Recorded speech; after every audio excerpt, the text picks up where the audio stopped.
Welcome to today's debate on climate change. Our topic: is human activity the primary cause of climate change? Instead of the debate being conducted with human participation, we use 6 different AI models to share their perspective from both climate change supporting side and climate change opposing side.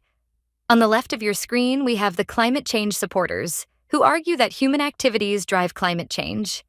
And on the right side, the climate change opponents, who believe natural factors play a larger role. Let's begin. First, let's discuss the scientific evidence. Climate change supporter, you have the floor. Thank you. The evidence is overwhelming. NASA and NOAA confirm that Earth's temperature has risen by 1.18 degrees Celsius since the late 19th century, correlating with human-made CO2 emissions. Data from the IPCC shows rapid ice loss in Greenland and Antarctica, directly linked to human activities. Hurricanes, heat waves, and droughts are also becoming more frequent and severe, aligning with climate models' predictions of human-driven change. That's a selective view.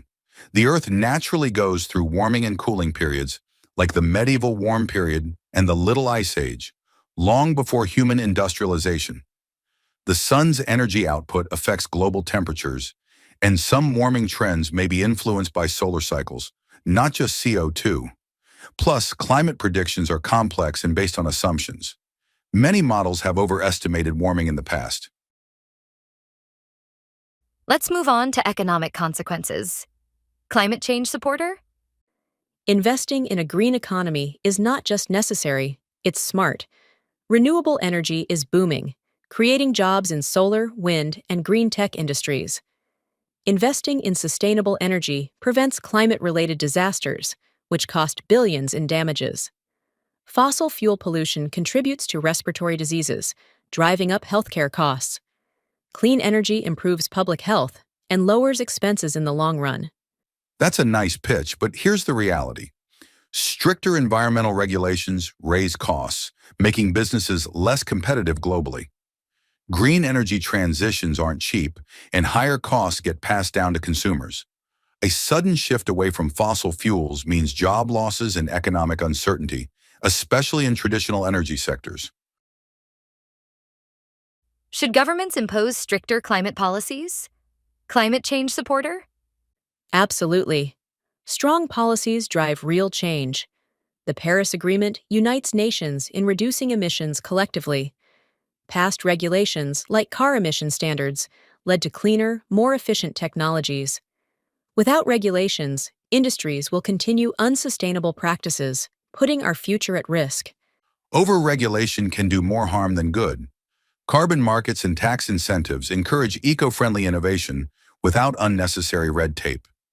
People making conscious choices can be more effective than government mandates, and different economies need different solutions. One-size-fits-all policies don't work. What about our moral obligation?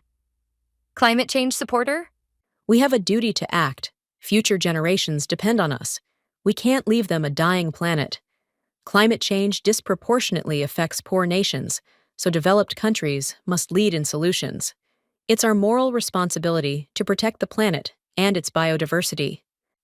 Morality is important, but so is balance. People today shouldn't be overburdened for future hypotheticals. The burden must be distributed fairly, not just on certain nations or industries. Instead of extreme mitigation, we should focus on adapting to climate changes as they come. Can technology solve climate change? Climate change supporter? Technology is our best tool. Solar, wind, and battery tech are more affordable than ever. Carbon capture technologies can remove CO2 from the atmosphere. Continued investment in research will drive sustainable breakthroughs. Tech is important, but it's not a silver bullet. Many of these solutions aren't economically viable yet. Transitioning the entire planet to green tech is easier said than done. Policy, behavioral change, and economic considerations must also be part of the strategy. Finally, let's discuss the global perspective. Climate change supporter? International cooperation is crucial. No country is immune, so global efforts are necessary. countries that contributed the most emissions should take responsibility. Richer nations must provide financial and technological aid for sustainable transitions. A global solution must be fair.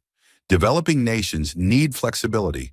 Strict policies can stifle their economic growth. Industrialized nations benefited from past emissions and should bear more responsibility. Each country should address climate change in a way that fits its needs. Please let us know on which side of this debate you stand in the comments below. We are eager to hear your view.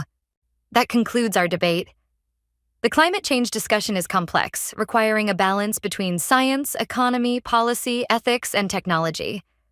Thank you to our debaters, and thank you for watching. Stay informed, stay engaged, and keep the conversation going.